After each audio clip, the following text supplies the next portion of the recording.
আসসালামু আলাইকুম friends, welcome back to my channel.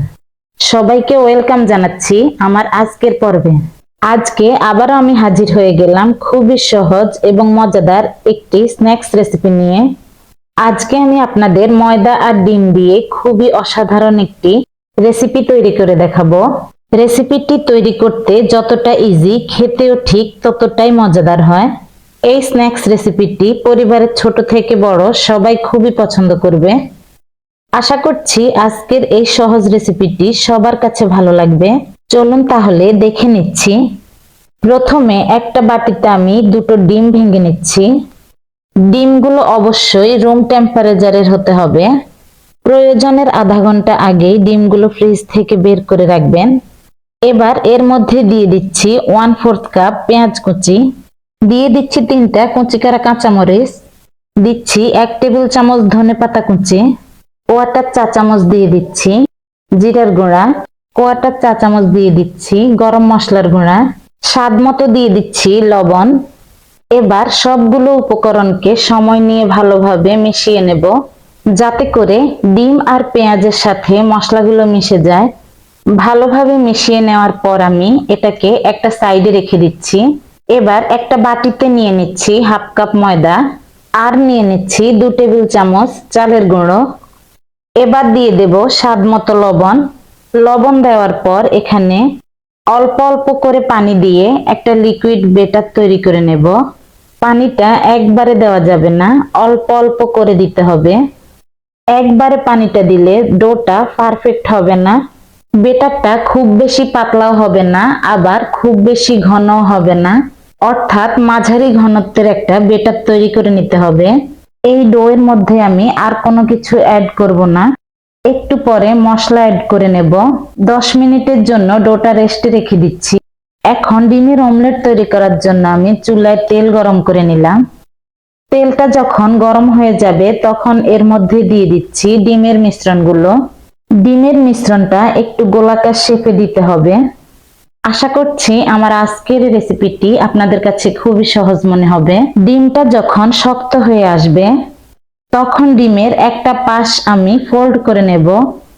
এই কাজটা খুবই সাবধানে করে নিতে হবে। রেসিপিটি ভালো লাগলে লাইক, কমেন্টস এবং শেয়ার করে নিতে ভুলবেন না। ডিমের একটা সাইড যখন ফোল্ড করা হয়ে যাবে তখন আমি আরেকটা সাইডও ফোল্ড করে নিচ্ছি। এবার এটাকে উল্টে দেব যাতে ডিম ভেঙে না যায়। ডিমের অপর পাশটা উল্টে দেওয়ার পর কিছুক্ষণ অপেক্ষা করব। ডিমের অপর সাইডটা হয়ে গেলে ডিমটাকে লম্বা লম্বি শেপে কেটে নেব।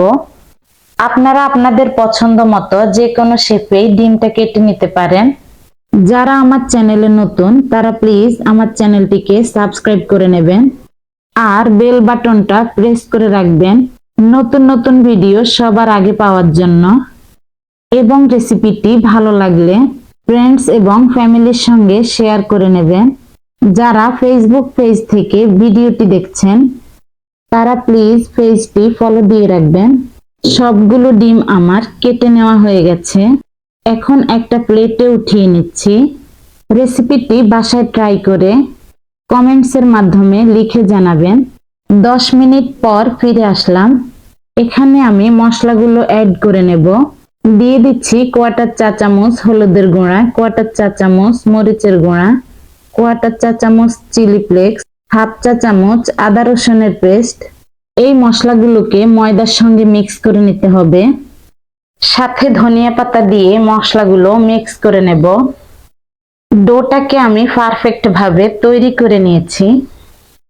চুলায় আমি প্রয়োজন মতো তেল গরম করে নিয়েছি।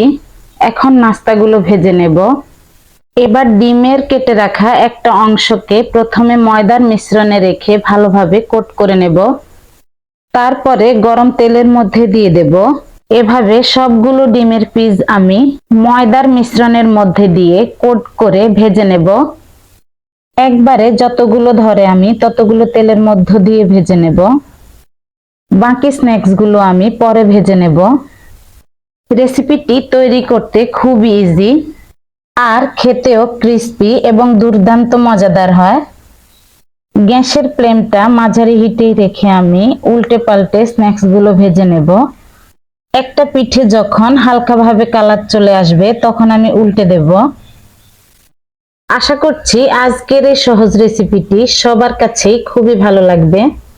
এই ডিম ময়দার স্ন্যাক্স রেসিপিটি বিকেলের চায়ের সাথে এবং অতিথি আপ্যায়নে এবং বাচ্চাদের টিফিনেও খুবই পছন্দ করবে। আপনারা বাসায় তৈরি করে দেখবেন, বড় থেকে ছোট সবাই খুবই পছন্দ করবে। স্ন্যাক্স গুলোর মধ্যে খুবই সুন্দর একটা কালার এসে গেছে। গোল্ডেন ব্রাউন কালার করে আমি স্ন্যাক্স গুলো তেল থেকে নামিয়ে নিচ্ছি। সবগুলো স্ন্যাক্স আমি একটা সার্ভিং প্লেটে কিচেন টিস্যুর মধ্যে নিয়ে নিচ্ছি। ডিম ময়দার স্ন্যাক্স গুলিকে আমি পরিবেশন করে নিচ্ছি। আপনারা দেখে বুঝতে পারছেন এই স্ন্যাক্স রেসিপিটি খেতে কতটা ক্রিস্পি এবং মজাদার হতে পারে। আমি একটা স্ন্যাক্স আপনাদেরকে ভেঙে দেখিয়ে দিচ্ছি। এই রেসিপিটি তৈরি করতে যতটা ইজি, খেতেও দুর্দান্ত মজাদার হয়। তো আজ এ পর্যন্তই, সবাই ভালো থাকবেন। আজকের মতো এখানেই বিদায় নিচ্ছি। আল্লাহ হাফেজ।